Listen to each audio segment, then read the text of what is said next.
Attention, ce podcast n'est pas un jouet, usage réservé aux adultes.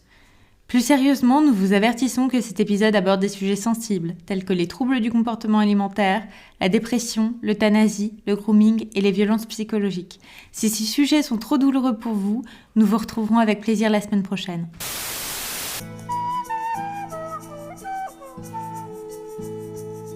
Moi, des fois, j'ai même pas envie d'entendre mes propres pensées, hein. Ils conduisent tous n'importe comment. Te fais-tu vampiriser par Midnight Sun? J'ai coupé mon micro pour pas que tu m'entendes mastiquer. Mais je suis perdue dans ce chapitre, il y a trop de gens qui veulent laquelle. Je suis tout nu sous mes vêtements, Bella. Mais ta gueule! Au secours, mais sortez-moi de là. C'était super chiant. Coucou. Bonsoir. Hey bon, je vais y arriver. Bonjour et bienvenue à Fourchette. Pardon. Ah bah pour une fois, c'est Paprika qui me coupe. On le gardera en montage, il faut des preuves. Bon bref, bonjour et bienvenue à Fourchette, le podcast où on parle d'euthanasie en famille, de l'enfant maudit d'un débardeur et d'une chemise, et de baisement. Je vous ai eu. Ah, j'ai eu peur pendant un moment. Je suis désolée, elle était trop facile, fallait que je la fasse, mais vraiment. C'est incroyable. C'est de très mauvais goût, mais c'est pas grave, on assume, c'est notre direction artistique. Je pense qu'elle est dans le top 3 de nos meilleures intros. Ouais. Je suis ravie. Surtout que sachez que du coup, aujourd'hui, nous allons parler du chapitre 15, probabilité, que je me charge de présenter. D'ailleurs, oui, bonjour Apple et bonjour Paprika. Bonjour Fraise. Bonjour Fraise. Voilà, j'ai totalement oublié de vous dire bonjour. Ce n'est pas du tout parce qu'on s'est déjà dit bonjour il y a 1 heure. Mais Non, c'est juste parce que t'es mal poli. C'est ça. Alors, pour ma défense, je suis extrêmement fatiguée. Voilà, donc je ne vous garantis pas la qualité de cet épisode, mais j'imagine que si vous êtes en train de l'écouter, c'est que vous vous êtes déjà tapé des dizaines et des dizaines d'heures de ce podcast, donc bienvenue. Vous êtes officiellement notre otage, j'imagine. Vous voulez un thé? Il n'y a pas du tout de formol dedans. C'est ça. Mais bref, on est ravis de vous avoir comme petit otage. N'hésitez pas à mettre une note sur vos conditions de détention et voir un petit commentaire pour nous suivre sur les réseaux tant que j'y suis. Bref, donc le chapitre probabilité, qui est un chapitre qui, du coup, change un peu parce que c'est tout un point de vue qu'on n'a pas eu dans Fascination. Moi, je l'ai trouvé chiant, mais comme je dis, je suis fatiguée. Donc, on s'arrête là où on avait laissé nos personnages. Edouard et Alice, ils ont déposé la voiture de Bella, ils ont récupéré leur voiture et ils vont chasser parce que Alice, elle a vu que Edouard risquait de buter Bella. Donc, elle est en mode il faut que tu manges un max. C'est vraiment la technique de s'écœurer en maximum avec de la nourriture pour ne pas avoir envie de se jeter sur le Saint-Marcelin. N'est-ce pas, Apple? Ça marche pas. Hein. Non, ça marche pas. Ou alors, faut vraiment être sur le point de gerber et ça dure 15 minutes. Bref. Ah bah tu gerbes et tu manges le Saint-Marcelin. Nani. Suivez-moi pour plus de conseils sur la boulimie. Non mais franchement, j'étais là déjà, moi je pars un peu loin niveau TSA et tout, j'espère que ça va trigger personne parce que... Putain, bref. Mais là... Bon, les pieds dans le plat, allez hop. Si vous bataillez avec les TCA, on est de tout cœur avec vous. Cherchez de l'aide, oui. Vous n'êtes pas seul. Et vous n'êtes pas Edward Cullen surtout, donc c'est un bon point. C'est déjà ça. Si on peut vous aider à voir le positif, bref. Donc, ta vie c'est de la merde. Au moins t'es pas Edward Cullen. Ça aussi, ça pourrait être un t-shirt. Donc ils sont dans la voiture. Edouard, il fait son caca nerveux. Il est là, non, mais ce que t'as vu, c'est pas elle. Mais non, je suis amoureux d'elle et tout. Arrête, tu me triggers. C'est pas gentil. Bref, voilà. Donc, et Alice, elle lui dit, bah écoute, c'est quand même le même endroit. Donc moi, il y a Raphaël qui est morte de rire. C'était drôle. Je continue là. Je change rien. Mais tu me fous le trac, mais non, j'ai peur de plus être dans la suite de ce que je vais dire. Bref. Voilà, donc il est pas content. D'ailleurs, il l'accuse de faire des fausses visions. Il est en mode non, mais t'as pas vu, c'est pas une vision que t'as eue, tu t'es juste souvenu de la vision que t'as eue il y a très longtemps. C'est faux. Alice, elle lui fait remarquer à juste titre qu'il se rend dans le même endroit où elle a une vision qui tuait Bella, et en plus que le sang de Bella a quand même une grosse emprise sur lui. Donc je sais pas, prendre des précautions, mon gars. Surtout que je suis sûre qu'Alice lui aurait rien dit, il serait en train de se torturer tout seul. En mode, non, mais je vais la tuer, c'est sûr, il faudrait que je mange je ne sais combien de biches. Mais, Non, mais là, on le met face à ses propres défauts. Ou c'est pas de l'autoflagellation, et du coup, il se sent plus, quoi. Il se vexe. C'est ça. Et il y a un passage qui est très important là-dedans, et un passage dont j'ai une mission pour vous. Apple, Paprika, auditeur derrière, je sais pas, je vais dire derrière ce micro, mais c'est moi derrière le micro. Donc, derrière vos écouteurs, ou là où vous êtes bien derrière quelque chose. Bref. Il y a un passage qu'il va vraiment falloir se souvenir quand nous enregistrerons la saison 2. La saison 3. La saison On est en 3. train d'enregistrer. Voilà. Je perds le compte, désolée. C'est peut-être nous les otages de ce podcast au final. La vie est C'était un dure plan de depuis... Paprika depuis le début. En fait, Allez, oui, il y a plein de... Je sais que la fête des blagues. On est dans une série de Night Shyamalan, carrément. Un gros plot twist. Le plot twist, du plot twist, du plot twist. Qui est l'otage de qui? Bref. Vous le savez, ou si vous ne savez pas, je vous le spoil, rien à foutre. Dans le tome 2, Edouard abandonne Bella. Et une des défenses qui est utilisée pour dire non mais Edouard, elle est pas trop méchant et tout, c'est que Edouard ne savait pas l'effet que ça allait faire à Bella de la laisser, de la quitter. Eh bien si, il sait, et on en a la preuve ici. Parce que là, Edouard, il est dans son en mode non, mais je partirai avant de la tuer ou de la transformer parce que j'ai pas envie que ça arrive. Blablabla. Et Alice lui fait remarquer à juste titre que s'il part, Bella va être dans le mal. Et elle va être dans le mal fort. Et elle lui dit, elle va être tellement dans le mal que tu vas finir par revenir. Ce qui est plus ou moins vrai. Mais bref. Et il y a même cette description.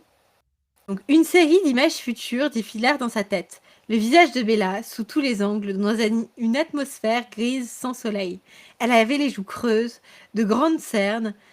De grands cernes? C'est masculin? Je crois que c'est masculin, cerne.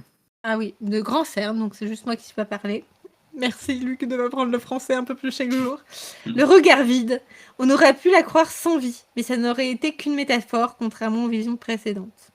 Et il est là. Que se passe-t-il? Pourquoi est-elle comme ça? Parce que tu l'as quittée. Elle le supporte mal.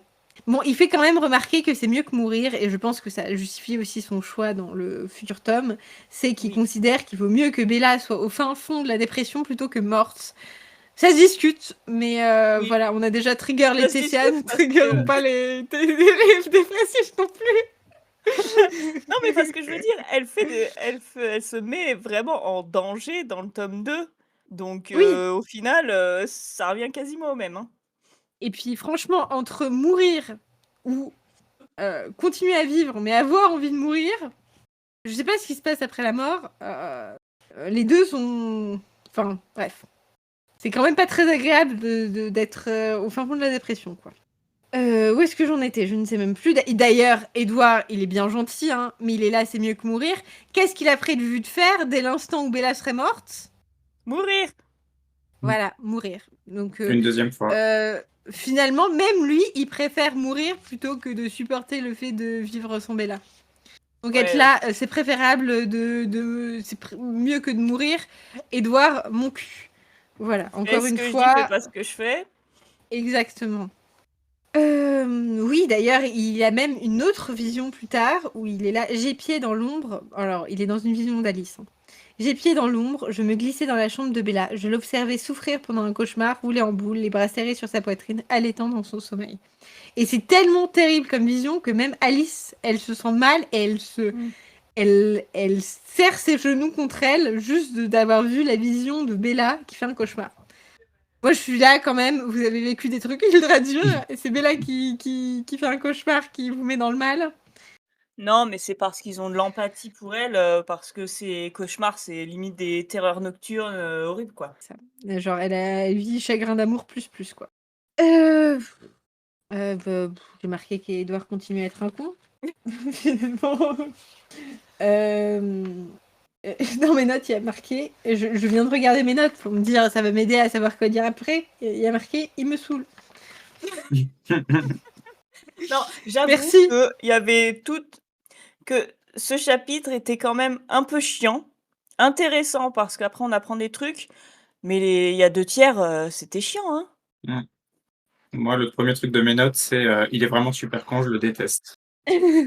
Mais bon, donc Edouard, il est en train de chercher toutes les solutions possibles. Il était là, non, mais j'aurais dû rester en Alaska. Et Alice, elle lui dit, mec, j'ai eu des visions quand t'étais en Alaska. Et les visions, c'est que tu revenais et tu l'as buté.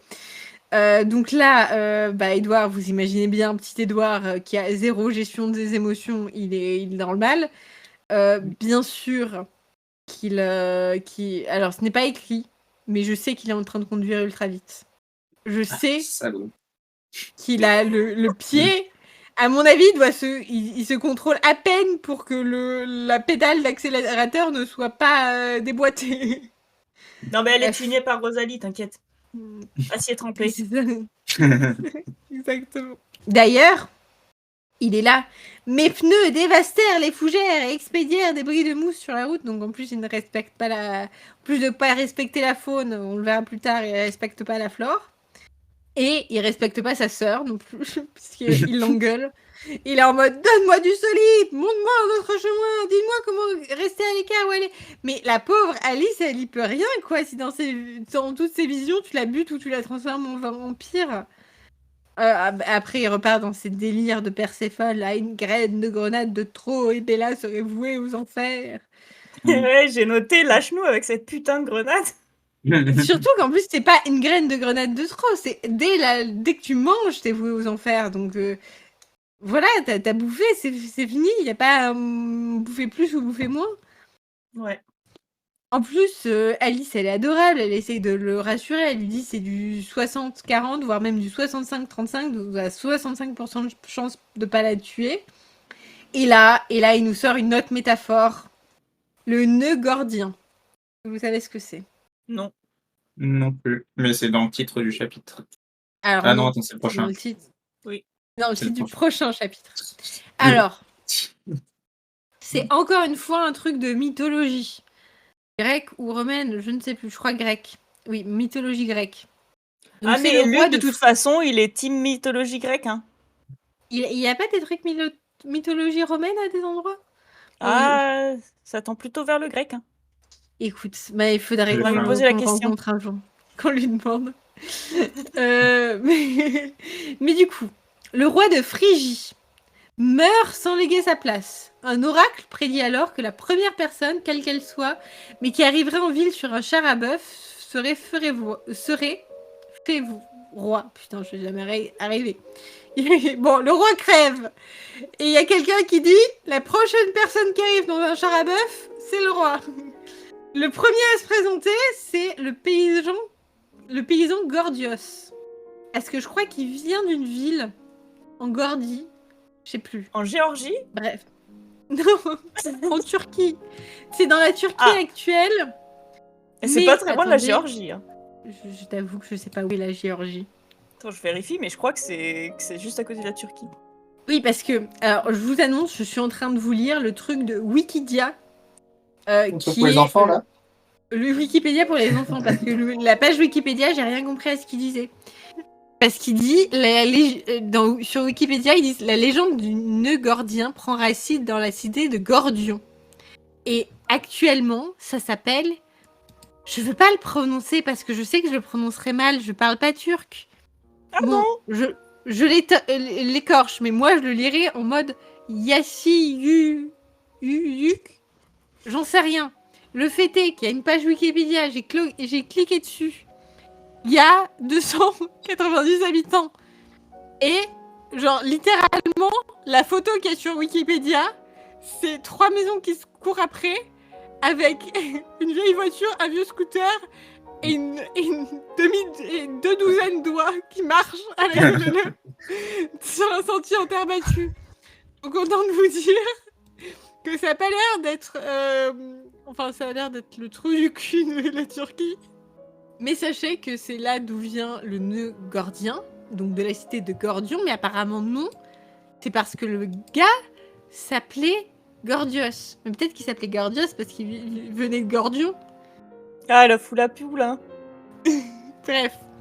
Et c'est le futur père de Midas. Midas, je sais qu'il a fait des trucs. J'ai plus lesquels. Ah, le gars qui tournait tout en or, là, et qui... Oui, si, je crois. Qui transformait tout en or, je parle plus français. Donc, Gordios, il arrive. Il est nommé souverain, du coup, puisque c'est le premier à être arrivé avec son char à bœuf. Avant de monter sur le trône, il attache le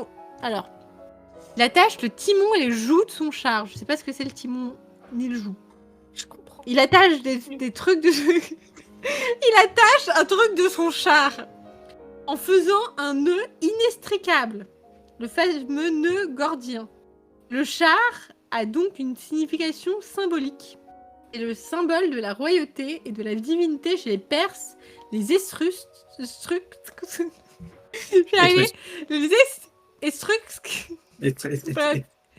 les Germains et les Illyriens. Et apparemment, il y a un autre oracle qui est pointé, pas le même qu'il avait dit le char à bœuf, qui a prédit que le premier qui arriverait à défaire le nœud gordien, donc le nœud fait par Gordios de Gordion, et ben ce gars-là qui arriverait à défaire le nœud, il arriverait à conquérir l'Asie. Et apparemment... Et il y a réussi? Et c'est la suite de la légende. En l'an 333, avant Jésus-Christ, au cours de sa conquête de l'Empire perse, le roi de Macédoine, Alexandre le Grand, il passe par Gordion. Ah bah ils étaient bien à Gordion du coup. Oh putain. Ah mais oui, parce que Gordion... Alors, aujourd'hui, c'est un bled de 290 habitants, mais passé un temps, c'était la capitale de la Phrygie. De Et quoi? du coup, ils ont de la... la Phrygie, je sais pas ce que c'est. Non mais c'est pas grave, on continue. Bref. Donc ils ont eu du bol quand même qu'à Gordion, le gars qui arrive, il s'appelle Gordios. Bref. Donc il passe par là, il voit le char, et il décide d'accomplir ce que l'oracle avait dit et de défaire le nœud gordien pour réussir à conquérir l'Asie. Et là, il y a deux versions. Une des versions, il arrive à défaire le nœud. Une autre de version qui est écrite ici, c'est malgré son adresse, Alexandre ne peut y parvenir. Et du coup, il prend son épée et il coupe le nœud. Et de là vient une expression de là vient l'expression trancher le nœud gordien, qui veut dire résoudre un problème très difficile en employant un moyen brutal mais efficace. Ok. Bah écoute, je vais noter parce que tu t'es cassé le cul. À nous expliquer ça. Et la Géorgie, c'est bien entre la Russie et la Turquie. Et il y a aussi dans le coin l'Arménie et l'Azerbaïdjan. Voilà. Ok, j'explique cela. Du coup, voilà, je sais pas trop ce que ça prédit parce que le nœud gordien dans Twilight, finalement, pour revenir à l'œuvre principale, c'est que Alice, elle voit plein de futurs différents.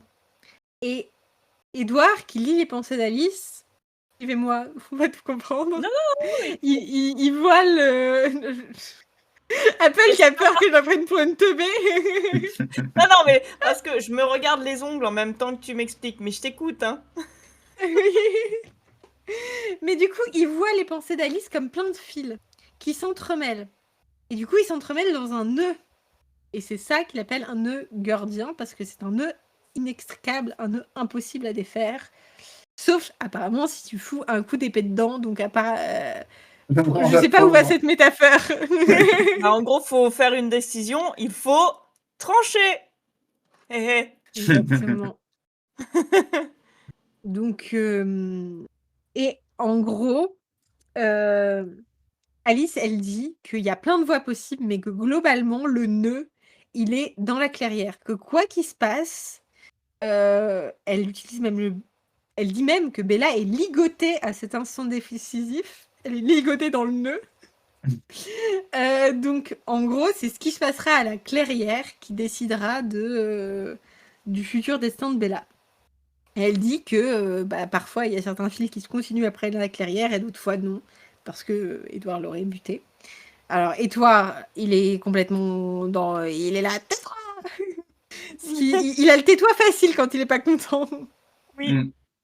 Trop chiant. Tu voulais dire, Apple? Oui, moi je me disais que du coup, Bella, en fait, elle avait eu le nez fin, en fait, dans Fascination, parce qu'elle arrête pas de dire genre: «Oh machin, mais c'est mon destin, il faut que j'y aille, je n'ai pas le choix, ça a été décidé pour moi et tout». Mais en fait, on disait: «Oh ça va, elle lui fait des caisses, si elle a pas envie d'y aller, elle a qu'à pas y aller». Mais en fait, elle avait raison. Oui, c'est vrai. Encore une fois. Mm. C'est bien de le noter. Donc, Édouard, il est toujours pas content. Il harcèle sa sœur en mode moi, je veux la sauver, dis-moi comment faire. Enfin, au bout d'un moment, elle voit l'avenir, mais suivant tes décisions, mon gars. Mais si tu tiens aussi, quoi. Bref. C'est pas comme si. Enfin, elle voit l'avenir, elle décide pas de l'avenir, quoi. Oui. Et c'est déjà sympa de le prévenir. Oui, c'est déjà sympa de le prévenir. Oh, de toute façon, même si elle le préviendrait pas, il peut lire dans ses pensées, donc il va pas se gêner. Oui, c'est vrai. Mais quand même, elle est bien gentille, Alice, elle décide de lui offrir un peu d'espoir, même si c'est un espoir qui est vraiment pas... Enfin, il n'y a pas beaucoup de chance, quoi. Mais elle lui dit qu'elle a eu une troisième vision, troisième voix. Et là, Édouard, je vais vous lire ce passage parce que je le trouve cool.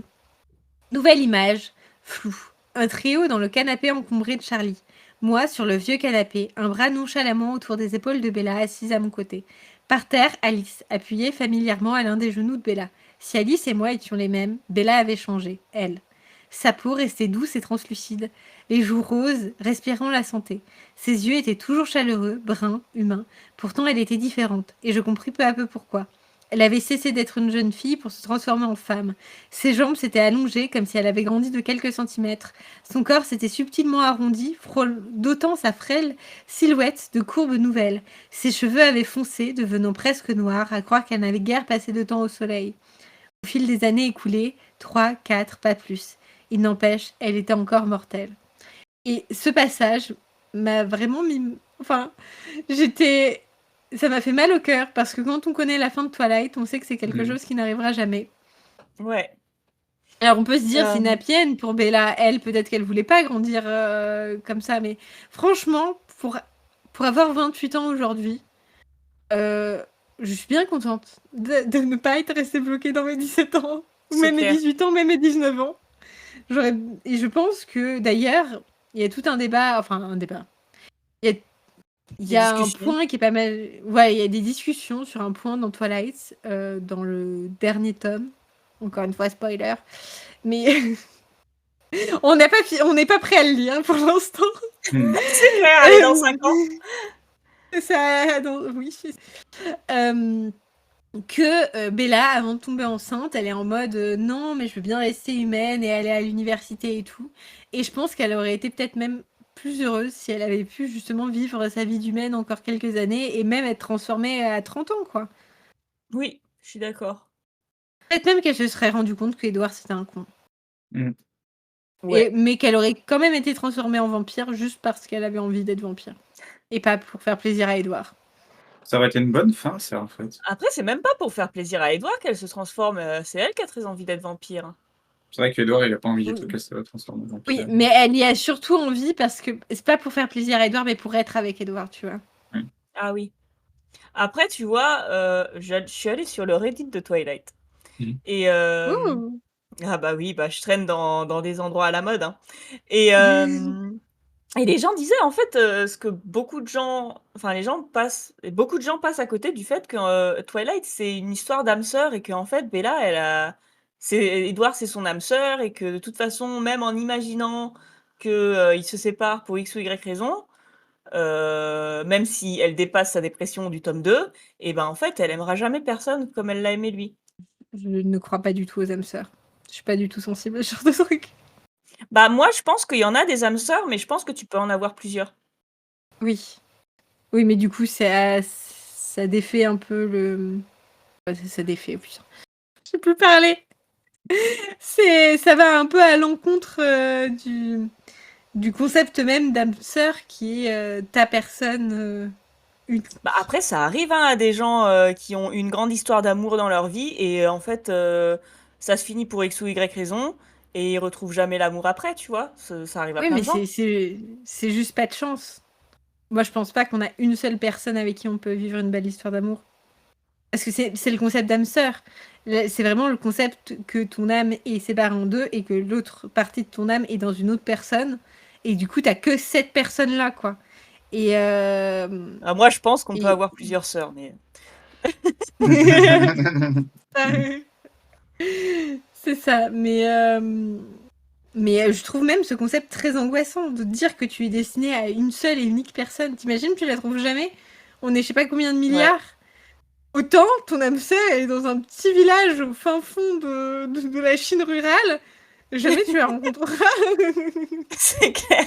Non, mais je pense que, en fait, je pense que ce sentiment vient du fait que, voilà, moi, par exemple, ça fait, voilà, l'année prochaine, j'aurai passé un tiers de ma vie en couple avec mon mec. Si on se sépare dans 3 ans, ça n'enlèvera pas que, en fait, un tiers de ma vie, eh ben, je l'aurais passé avec lui. Et que ça, je pourrais jamais le défaire. Et que du coup, il y a toute une... Enfin, en plus, je l'ai rencontré jeune.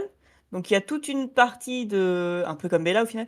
Toute une partie de ma vie où tu construis ta personnalité qui est liée à cette personne aussi. Oui. Et donc, du coup, même si un jour, qui n'arrivera pas, hein, on touche du bois, on n'est plus ensemble, bah, j'aurai toujours une partie de lui en moi, étant donné que on a grandi ensemble, quoi. Oui. Non, mais je suis totalement d'accord avec ça. Et d'ailleurs, j'ai un peu le même ressenti. Même si on est plus sur un quart de ma vie. Mais oui, mais je pense que moi, je différencie ça d'âme sœur parce que finalement, c'est quelqu'un que tu as choisi. Et d'ailleurs, tu peux aussi faire un tiers, un quart, la moitié, un sixième de ta vie avec quelqu'un avec qui finalement, qui n'était pas quelqu'un de bien pour toi, tu vois ce que je veux dire? Oui, oui, bien Mais sûr, bien sûr. ça fait quand même partie de ton histoire. Et Ouais, c'est vrai, tu as raison. moi, je pense qu'il y a plein de scénarios où j'aurais jamais fini avec Monsieur Fraise pour X ou Y raison, juste le fait qu'on se soit pas croisés, tout simplement. Ouais. Euh, et, euh, et je pense qu'on aurait peut-être trouvé d'autres personnes et peut-être qu'on aurait vécu des histoires d'amour aussi belles, peut-être plus belles, peut-être moins belles. J'en sais rien, de toute façon, je suis dans cette timeline-là.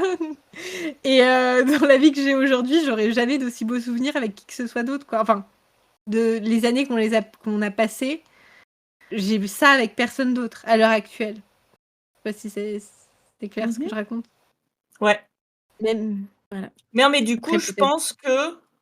Comment dire? Je pense que du coup, la légende des âmes sœurs est basée sur ce sentiment-là que: «Oh mon Dieu, j'ai passé X années avec, cette personne-là et jamais personne, ne pourra la remplacer. Parce qu'on a vécu trop de trucs ensemble et que mon identité est liée à elle». Mais de base, l'âme sœur, ça... Si, c'est ça. L'âme sœur, ça vient du blanc... blanc...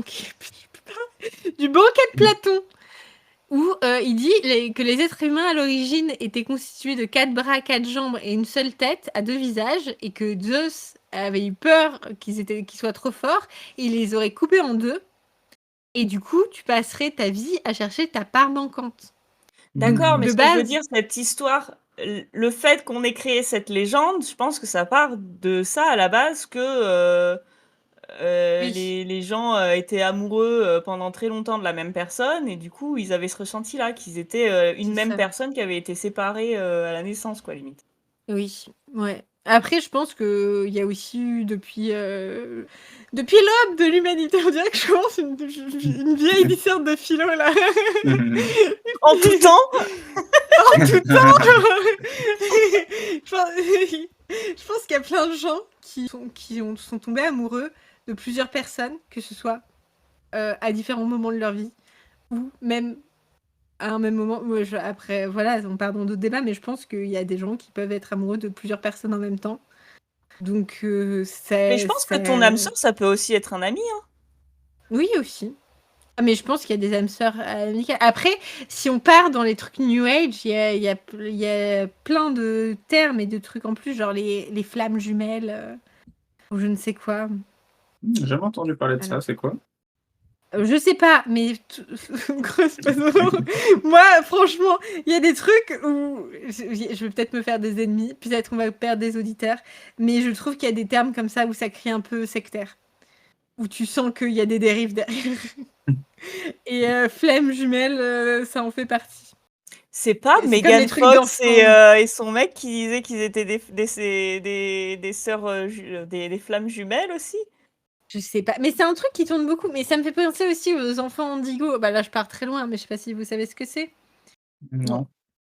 Mais en gros, il y a même pas de page Wikipédia pour flammes jumelles. Mais je crois que c'est des trucs où c'est des enfants qui sont particuliers, qui auraient une connexion spéciale. Je me demande si c'est pas un lien avec des extraterrestres. Mais c'est aussi un truc qui tourne carrément. pas mal, je pense. Bref, j'ai pas envie de partir dans des dans des Attends, trucs. alors moi, je suis tombée sur Forbes. A true twin flame feels like a mirror of yourself. They reflect your qualities and traits, both good and bad. Donc pour la traduction, une vraie flamme jumelle fait l'effet d'un miroir de vous-même. Elle réfléchit vos qualités et vos traits de caractère, le bon comme le mauvais. Bon, ça j'ai vu vite fait sur Google en 2 secondes. Mais du coup, Fraise, quand on dit qu'on partage le même cerveau, C'est ça, on est des on au a dit final, des flammes jumelles. exactement, on est flammes jumelles en fait, c'est beau. Voilà la preuve qu'on n'est pas forcément obligés de sortir ensemble. Mais après là, on revient sur les débats de la semaine dernière, hein.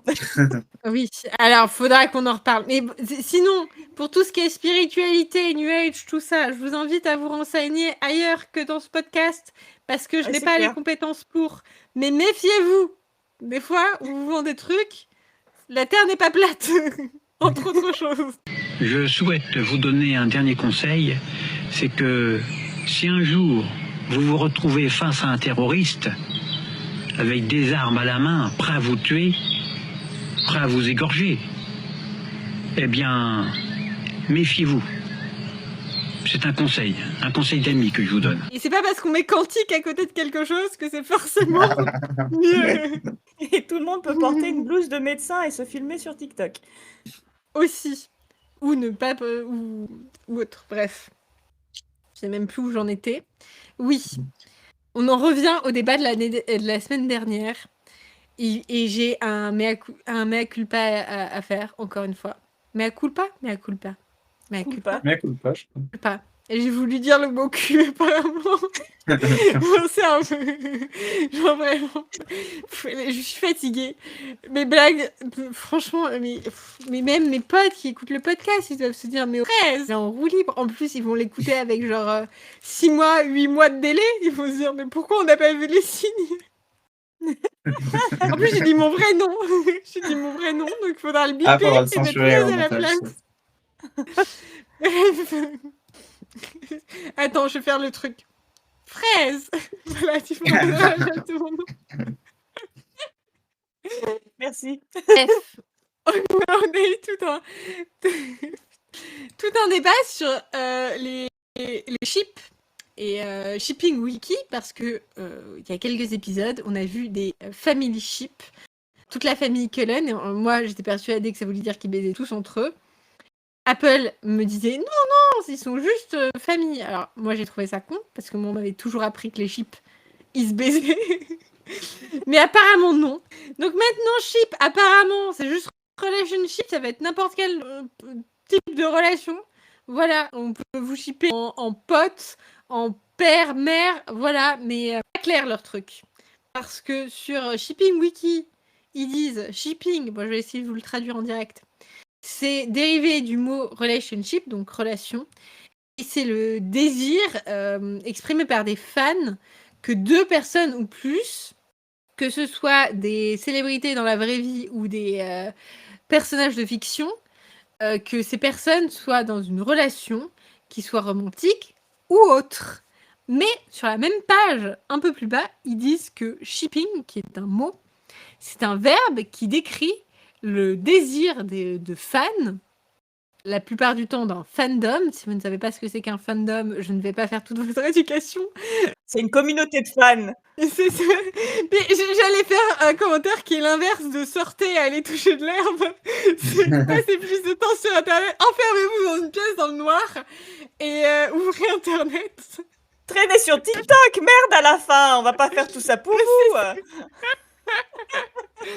Donc du coup, c'est le désir d'un fan que 2 ou plus de personnes, qu'elles soient fictionnelles ou réelles, soient dans une relation qui soit romantique ou sexuelle.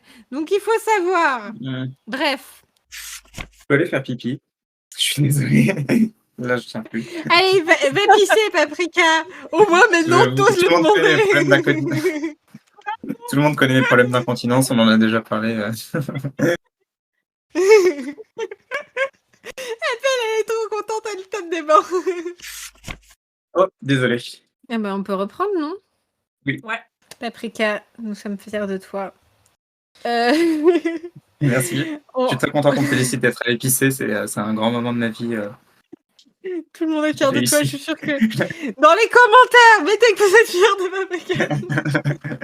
Bref. Bon, arrêtons la blague à trop durer. Point Luc. Parcellaire. Hein? Parcellaire.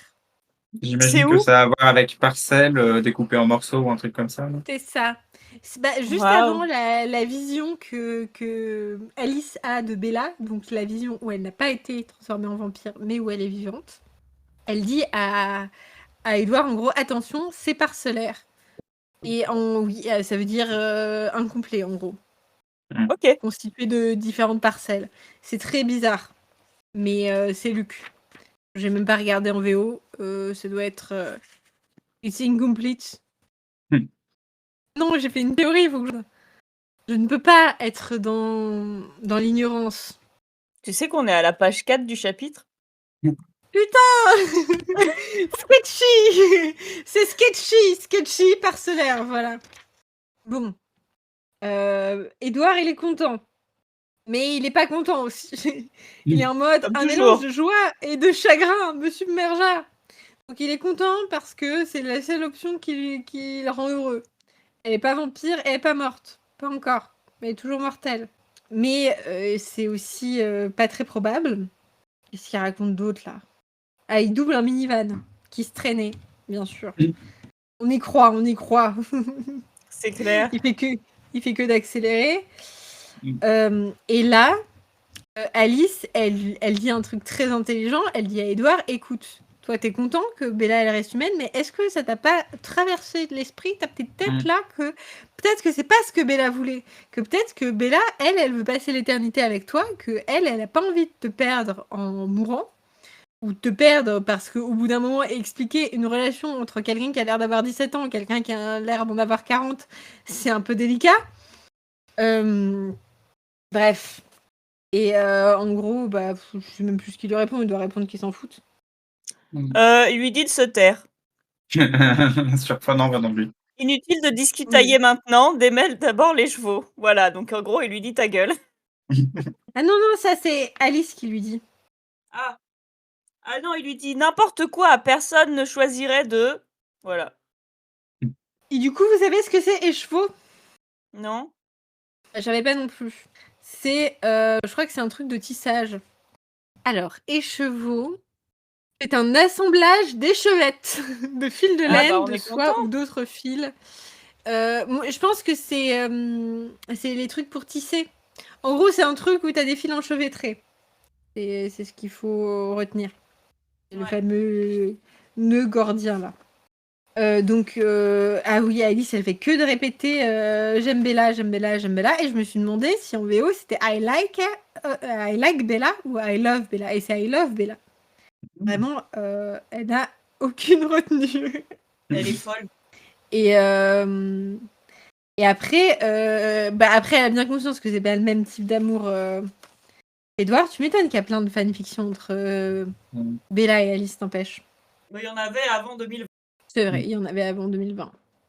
Mais bon, Edouard, il est là, oui, enfin, elle l'aime, mais bon, elle a son mec qu'elle retrouve tous les soirs, là. Avec qui elle peut baiser. Exactement. Il y a mes parents qui écoutent, ça faut que je me calme. Déjà que ton mec a pas une bonne opinion de moi, mais tes parents, ça va être terrible. Tu sais quoi? Mes parents, ils ont vendu à mon frère le podcast en disant « Mes fraises, elles parlent dedans, hein !» Il était là « Ouais, faut que j'écoute. » Écoute, il avait qu'à me parler de Twilight plus tôt, j'aurais eu des trucs à dire. Où est-ce que j'en suis dans tout ça? Chevaux, et après t'as les... que Alice, elle aime Bella et qu'elle est folle. Oui.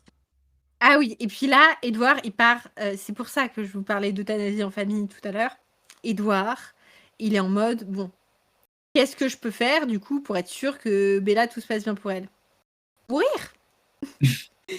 Éliminer le monstre en moi. Mais c'est difficile de mourir quand on est un vampire. Apparemment, Carlyle, il a déjà essayé de se suicider de toutes les façons possibles et imaginables. Il n'a pas réussi. En fait, le seul moyen de mourir quand t'es un vampire, c'est de te faire tuer par quelqu'un d'autre. Apparemment, tu peux pas t'arracher ta tête tout seul.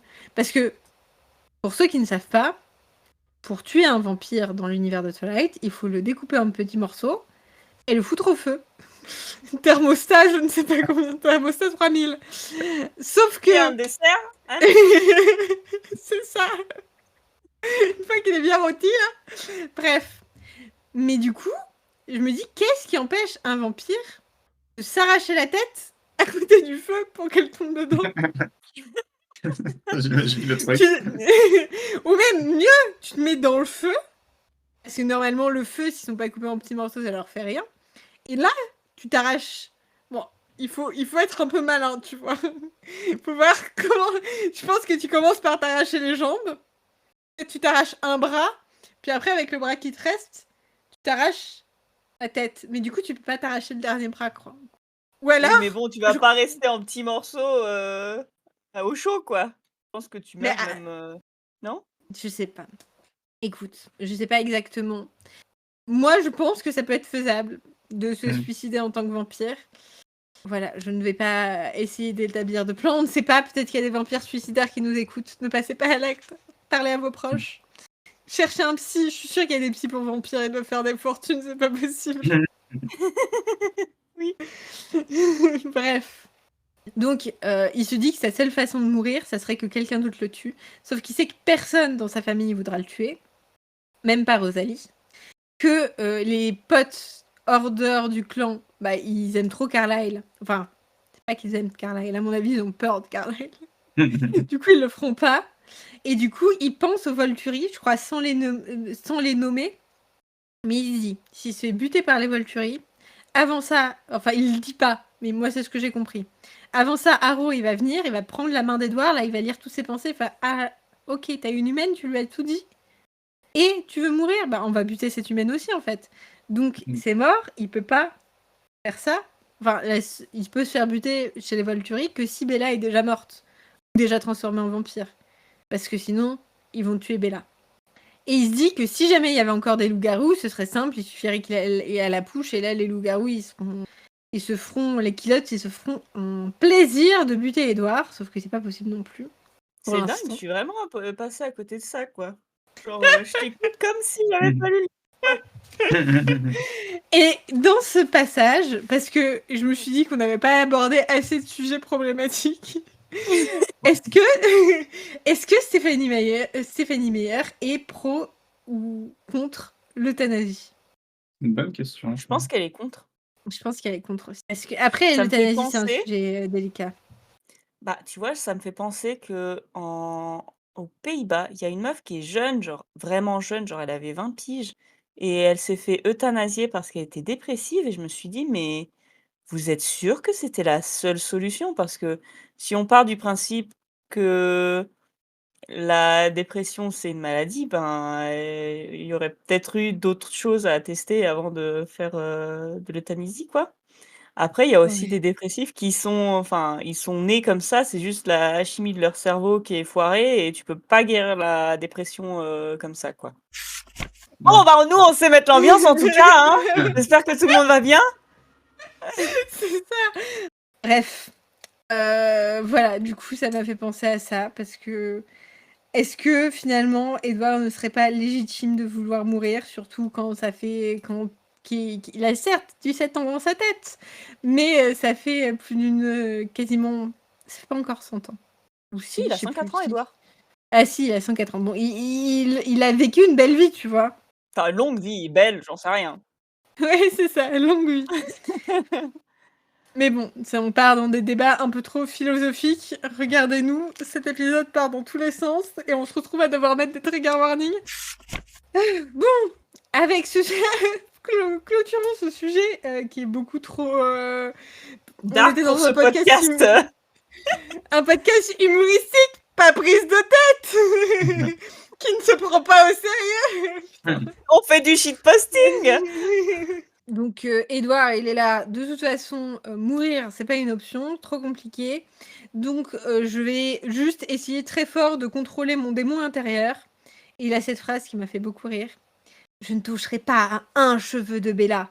Et dans mes notes, j'ai marqué, tu vas faire bien plus que lui toucher les vaches, mon gars. C'est clair.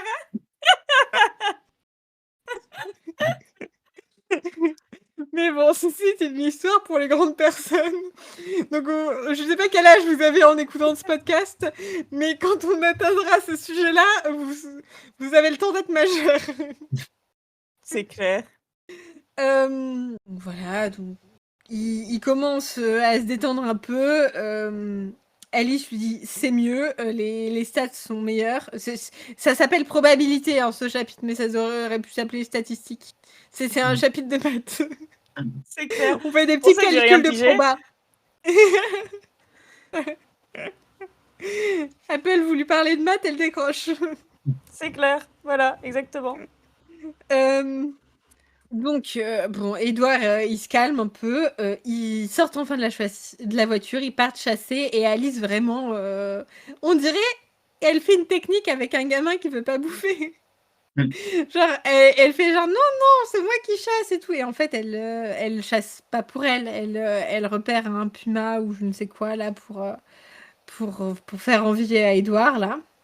Ils utilisent encore le verbe goberger. Est-ce que vous savez ce que c'est goberger? J'ai oublié, mais je Et crois qu'on l'a oui, faire déjà un vu. bon repas bien nutritif. C'est ça, exactement, c'est ça. Donc, il veut se goberger. Enfin, il veut pas. Il n'a pas le choix. Il veut pas se goberger de Bella. Et là, Edouard a un sursaut de raison. Et là, franchement, ce n'est pas bien. La population de cougars dans le parc, 3 petits points. J'ai Et noté, c'est bien. Alice a perdu genre 20 places dans mon cœur. Elle lui répond « Oh, lâche-toi un peu ». Alors franchement, il y a plein de contextes où tu dis à Edouard « Oh, lâche-toi un peu », je suis là « Go Alice ». Mais pas là. Pas quand il essaye de préserver les cougars. Rappelons-le, les cougars. Qu'est-ce que c'est? C'est une femme, je ne sais plus quel âge, C'est plus vieille, c'est un tigre à dents de sabre. C'est ça. Si vous Entre 30 et 35 ans, je crois. Enfin, c'était hyper précis. Bref. C'est pas souvenir. Mais ça me fait rire à chaque fois que je réécoute cet épisode. Je me fais rire moi-même, il m'en faut pas beaucoup. Hein. Non, mais on adore vous parler. Mais voilà, avec Apple, en fait, on fait ce podcast parce qu'on avait marre d'enregistrer nos propres blagues et de les réécouter plus tard. Donc, il continue à courir après après la proie, alors il nous apprend aussi qu'Emmett a des techniques de chasse de chat, c'est-à-dire torturer sa proie pour jouer avec, ce qui est pas très fun, mais bon. Il est en train de choper son cougar là et il se dit grâce à moi, une autre bête s'en sortirait aujourd'hui. Et juste à côté, j'ai écrit ta gueule. Genre franchement, c'est nul comme excuse. C'est la régulation C'est bien des de le espèces, dire. tu sais.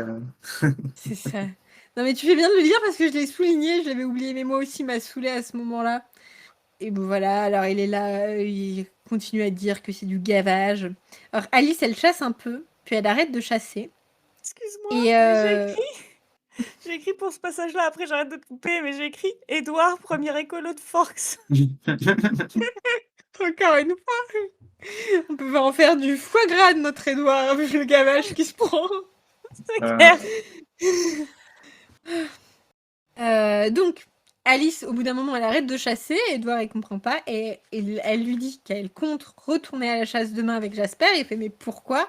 Et là, elle lui dit, en gros, elle lui dit pas, mais bon, il voit dans ses pensées que Bella va probablement aller chez les Cullen ce week-end, et du coup, Alice, elle veut être sûre que Jasper soit aussi bien gavé.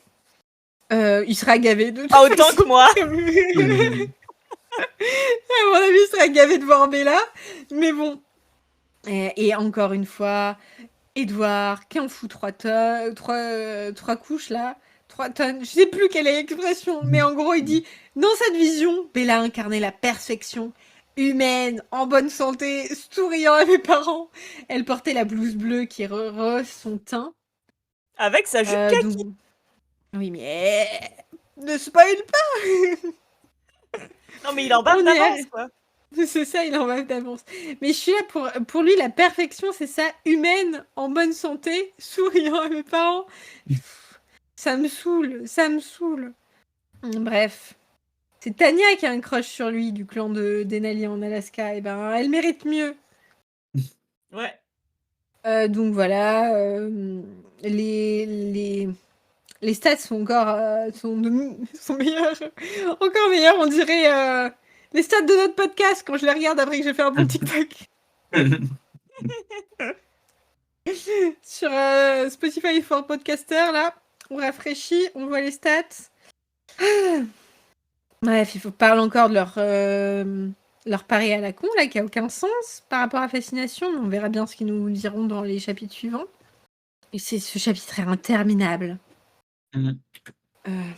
Bah, surtout quand on fait des pauses toutes les 2 pages pour faire un hors-sujet de 15 minutes. C'est ça. Mais donc, Édouard, il reproche encore une fois à sa sœur de ne pas être omnisciente. Puis après, il repart à la maison. Apparemment, Jasper, Emmett, Rosalie, ils se sont tous barrés parce que Emmett leur a dit « Attendez, il y a Édouard le ronchon » ou alors c'est parce qu'il a peur que Rosalie pète un câble. J'en sais rien. Non, en fait, comme ils savent que Édouard sait qu'ils ont fait un pari sur la gueule de Bella, ils se cassent parce que ils savent que ça va pas plaire à Édouard. Tu penses? Oui. Ok. D'accord. Alors attends. Seuls nos parents étaient à la maison quand nous rentrons et Emmett avait dû prévenir les autres qu'il valait mieux pour eux qu'ils décampent. Ça m'était égal, je n'avais pas l'énergie de m'intéresser à leur jeu idiot. Je pense qu'il parle le jeu idiot, je pense que c'est le pari. Ok. Ça a du sens. Ça a du sens. Bon, je sais pas trop ce qui se passe. Je crois qu'il laisse un peu tous Édouard tout seul parce qu'il faut qu'il rumine seul. Il va se doucher. J'ai noté ça, que c'est incroyable. En fait, il prend des douches, contrairement à ce que je pensais. C'est vous qui avez traité ma fille de sol-sol? Mais oui, mais en même temps, il prend des douches comme tu laverais un comptoir en marbre, tu vois. Ouais. Il transpire pas, mais il s'est sali en qu'il se prend mettant du de la terre monsieur dessus. propre, il pourrait se lustrer en fait. Du bicarbonate de soude là. Un petit gommage. Non, mais je sais pas, ça correspond pas à sa personnalité de prendre des douches, même s'il était humain. Du coup, c'est pour ça que j'étais surpris. Faut avoir une personnalité pour prendre des douches. Mais écoutez, vous dites ça, mais c'est vrai que Robert Pattinson dans les années 2000, tout le monde disait qu'il se lavait pas, hein. Qu'il était sale, qu'il avait une tête à pas se laver. Vous vous souvenez pas de cette période? Si, Tout le monde si, disait si. qu'il puait. Ah, je me souviens pas de ça. Et apparemment, Bah, c'est la voilà. même avec Harry Styles, mais je me demande si c'est pas un truc de britannique. Bah, Harry Styles, je l'ai jamais entendu. Par contre, Robert Pattinson, tout le monde disait qu'il puait, quoi. Genre, t'avais l'impression qu'en regardant sa photo, l'odeur allait transparaître. Je sais pas, il faisait négliger. Aucune idée, quoi. D'où c'est parti, cette rumeur. Peut-être que c'est vrai. Non, je pense que c'est possible, mais je pense qu'en fait, à 23 ans, il y a la terre entière qui voulait coucher avec lui, et qu'il était poursuivi par des paparazzis et des fans pendant 5 ans, et je pense que mentalement, c'est dur à supporter. Ah, du coup, il s'est pas douché pour Je pense pas que c'est ce qu'il pour fasse lui ça foutre la paix. pour ça. Mais je pense que des fois, en fait, t'es tellement, je sais pas, peut-être qu'il a eu des troubles anxieux, peut-être que, enfin, tu vois, tu sais pas quel effet ça peut te faire, tu vois. Ou le mec, le pauvre mec, il faisait un road trip avec ses potes, il est allé dans un bar. Tous les fans des 100 km à la ronde sont venus, ils ont dû être escortés par les flics pour sortir du bar. Enfin, ça me fait chier, tu vois. Donc, peut-être qu'il était hyper perturbé mentalement, et des fois, t'es tellement dans tes problèmes que t'arrives même pas à prendre de douche, quoi. Ouais, je comprends. Je comprends. Bon, après, il part chercher des vêtements. Et là, là, rien ne va plus. Bon, déjà, ça veut rien dire. D'un côté, ils disent oui, on choisit des bons vêtements pour pas trop passer, pour pas trop sortir de la masse, qui nous fasse pas, ou que ça cache un maximum de peau, que on voit pas trop, que ça nous rende pas trop pâle et tout. Et après, ils sont là. Pour Alice, le choix de ses vêtements et des nôtres relevait d'une forme d'expression artistique. En gros, nous ne nous fondions pas dans la masse. C'était un petit plaisir sans conséquence, comme les voitures que nous conduisions. Je suis là, mais enfin, je comprends pas. Vous vous fondez dans la masse ou vous vous fondez pas dans la masse? Il était là, notre peau était cachée, notre lividité n'était jamais soulignée par le contraste de couleurs trop profondes. Et nous étions, on ne peut plus, à la pointe de la mode. Donc en gros, ils se fondent, mais pas trop, quoi. Ouais, ils se fondent dans la masse assez pour passer pour des humains, mais pas assez pour passer pour des pouilleux, quoi. Ça m'a saoulé. Bah, attends, Il n'y a pas grand-chose qui me saoule. Hein. C'est quand même des gosses de riches, quoi. C'est ça. Il y a mon voisin qui se fait un barbecue, franchement, ça s'en donne trop faim. Donc là, sauf que Edouard, là, il part en mode complètement inverse. Il est là, il faut que je lui montre que je scintille, il faut que j'expose le moins de peau possible. Alors, il aurait pu partir en slip Borat, il s'est ravisé. Franchement, osez me dire que ça aurait pas rendu la scène plus intéressante. Si, clairement. Il s'est réalisé, il a pensé, et sans doute qu'Alice lui avait pas acheté de slip Borat. Mais il est trop chiant pour penser à ça, Edouard. Mais par contre, elle lui a acheté une chemisette. Et écoutez comme Edouard décrit cette chemise et tout est dit. Cette fringue était une anomalie. En général, Alice ne prenait jamais ce qu'elle ne nous voyait pas porter. Enfin, j'imagine ce qu'elle ne doit pas porter dans le futur. Et elle respectait strictement les règles. Je me remémorais cet après-midi, 2 ans auparavant, où elle avait découvert la chemisette, où j'avais découvert la chemisette au milieu d'un tas de nouveautés exilées derrière les autres. Comme si Alice s'était rendue compte qu'elle n'allait pas du tout. Édouard lui avait répondu « Pourquoi m'as-tu acheté ce truc ?» Elle avait osé les épaules. C'est pas, elle m'a paru bien sur le mannequin. Donc, pour rappel, c'est une petite chemise blanche pour homme sans manches. Vous voyez les chemises qui étaient très à la mode dans la fin des années 2010. Mais tu sais quoi? C'est ce que j'ai noté parce que après, il dit qu'il porte un jean et un pull beige. Et moi, j'ai noté, Édouard s'habille comme un nerd des années 90. Il y avait des chemises sans manches dans les années 2010. Pas sans manches, dans sans les années manches, mais 80. genre manches courtes, quoi. Mais là, il n'a pas de manches. C'était un débardeur. La chemise n'a pas de manches du tout. Elle n'a pas de manches courtes. Elle n'a pas de manches. Mais genre, le mec, c'est le Backstreet Boys. Oui, t'as raison. Voilà. C'est une chemise sans manches, comme une chemise à manches longues auquel t'as coupé les manches aux épaules. Voilà. Et un truc qui m'a choquée, bien sûr, c'est que sa réaction, donc Alice rapporte un vêtement qui ne lui plaît pas. Qu'est-ce qu'il veut en faire? Le jeter. Et il l'a juste pas jeté parce qu'Alice l'a pas autorisé à le jeter. Je suis là, mais putain, mais encore une fois, les vampires ne sont pas écolos. L'industrie des vêtements, c'est une des plus polluantes au monde. Voilà.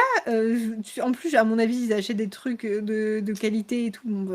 En même temps, acheter des trucs de merde, ça justifie pas de les jeter non plus. Hein. Pas parce que vous achetez du Shine que vous. J'ai vu des commentaires sur les réseaux de gens qui achetaient des vêtements vraiment pas chers et qui, une fois que ça les saoulait, ils les jetaient. Oui, alors qu'en fait, donner à la Ils en achetaient Croix-Rouge, d'autres. ça prend à peu près autant de temps. Oui, mais et puis de toute façon, voilà, même si t'en as pas besoin, ne l'achète pas. en Oui, pour premier lieu. commencer. Mais des fois, tu te trompes, ça arrive. Ou Ça- des fois, tu l'aimais ça- beaucoup pendant 1 an et maintenant, tu l'aimes plus. Oui, après, la consommation de vêtements des Cullen, elle a pas l'air très éco-responsable. Non. Mais bref, Alice lui a dit de quand même le garder, on ne sait jamais. Et là, il se rend compte, oh là là, elle est vraiment trop forte parce que c'est le vêtement parfait pour aujourd'hui. Je vous ai envoyé une petite photo de C'est- chemisette. Ah, je me disais que j'avais eu un... Ah, Mais oui, mais pardon, c'est ça, j'aime pas du tout. c'est ça. Mais là, elle est en effet lin, jean un peu. Et je pense que Edouard, c'est encore plus en tissu chemise fin. Vraiment, les petites chemises qui, pour le coup, étaient très à la mode pour les femmes à la fin des années 2010. Tout le monde portait ça. Ah ouais, par-dessus un truc à manches longues, pourquoi pas, mais genre comme ça là sur la. Par-dessus un truc Enfin, à je sais pas, manches, c'est pas un truc que je c'est porterais en tout technique cas. quand même. Hein. Non, mais et puis c'est pas un gilet, hein, bref. Il le porte sous son pull, je crois. J'en sais rien. En tout cas, c'est ce qu'il porte. Parce que je vais vous lire le passage hein, pour vous prouver que je ne suis pas folle. Je me glissais dans la pièce de coton blanc, perturbée par l'aspect de mes bras nus dans le miroir de la porte. Je la boutonnais, soupirais, la déboutonnais. Si montrer ma peau était le but du jeu, je n'étais pas obligée d'être aussi voyante dès le début. J'ai attrapé un pull beige et l'enfilé par-dessus. Voilà, donc au moins, garde un pull au-dessus pour faire un petit reveal dans la clairière. Oh, putain, j'ai peur d'être relou avec le slip Borat, mais c'est un cri dans mon esprit, je pense à rien d'autre maintenant. Tout est pardonné si tu nous fais un montage. Ah putain, mais oui. Oh, trop de possibilités. Donc après ça, il retourne voir Bella. Enfin, il est en mode déjà. Oh non, Bella, est-ce qu'elle est en sécurité? Je l'ai abandonnée 3 heures. Dans mes notes, il y a marqué jette ses vêtements, connard. Ah, j'ai pas les bonnes notes là. Oui, j'ai marqué qu'il a stalk. Oui, parce qu'il retourne là-bas. D'ailleurs, il y a un passage trop bizarre où il est là. Je me surpris à jalouser le père de Bella. Sa vie n'était pas compliquée. Mais qui t'es, toi, pour dire que la vie du père de Bella est pas compliquée? La vie du père de Bella, elle est horrible. Elle est beaucoup plus compliquée. Enfin, il a perdu ses parents. Pour le coup, il a jamais retrouvé quelqu'un après René. Il a une fille avec qui il a une relation qu'il perd. Il est pas ultra friqué comme toi. Enfin, elle est beaucoup plus compliquée, sa vie. Non, en fait, je pense qu'il l'envie parce qu'en fait, il est biaisé par le fait que il lit pas les pensées de Charlie. Et à ce moment T, Charlie, il va bien. Donc c'est pour ça qu'il l'envie. Il prépare sa petite séance de pêche du lendemain, là. Et J.M. Mackey, il regarde la rediffusion d'un match. Mais j'étais là, mais putain, mais quel beauf. Genre, qui fait ça? Bah, je pense que dans les années 2000, c'était plus courant. Ouais, après, tu sais, quand t'es coincé au taf, mais je sais pas, une fois que tu connais le résultat, ça perd son intérêt de regarder un match. Ouais, mais après, peut-être que justement, t'as pas été spoilé du résultat. Bah, c'est dans le journal, non? Bah, si c'est un match qui était diffusé plus tôt dans la journée, c'est peut-être trop tôt, tu vois. Ah, il l'a enregistré sur sa petite cassette. C'est ça. Bah non, une rediffusion, ça veut dire que ça repasse à la télé. Je sais pas. Bah, je sais pas comment fonctionnent les chaînes de télé américaines. Bah, rediffusion, ça veut dire que ça repasse à la télé, c'est la. Oui, c'est non, la mais définition. je sais pas s'il y a rediffusion d'un match qui a, par exemple, passé plus tôt dans la journée, ou si une rediffusion, c'est forcément quelques jours plus tard, voire quelques semaines. Ou s'ils font même une rediffusion juste après, avec peut-être d'autres commentaires. J'en sais rien. En tout cas, Edouard, il se sent plus parce que Bella se sèche les cheveux.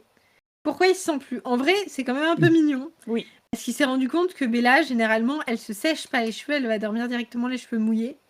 Là, il dit pourquoi elle se sèche les cheveux? Ah, elle veut se faire belle. Pourquoi elle veut se faire belle? C'est pour Bibi. Du coup, Moi aussi, j'ai trouvé ça mignon. voilà. Non, c'est vrai, c'est un peu mignon. Et c'est là qu'il part dans un... Donc après, Bella, je crois qu'il voit qu'elle elle choisit une tenue et tout. Il est trop content, il est en mode oui, la vie ne m'avait rien offert d'aussi beau jusqu'à présent, je pensais avoir tout connu, mais en fait non, je n'avais rien, Toujours dans l'excès. voilà, je n'avais rien vécu avant de découvrir Bella, bref. Là, il part en flashback. Oui, flashback. Où j'en étais, je sais même plus. C'était un moment intéressant d'ailleurs du chapitre, j'ai trouvé. C'est vrai.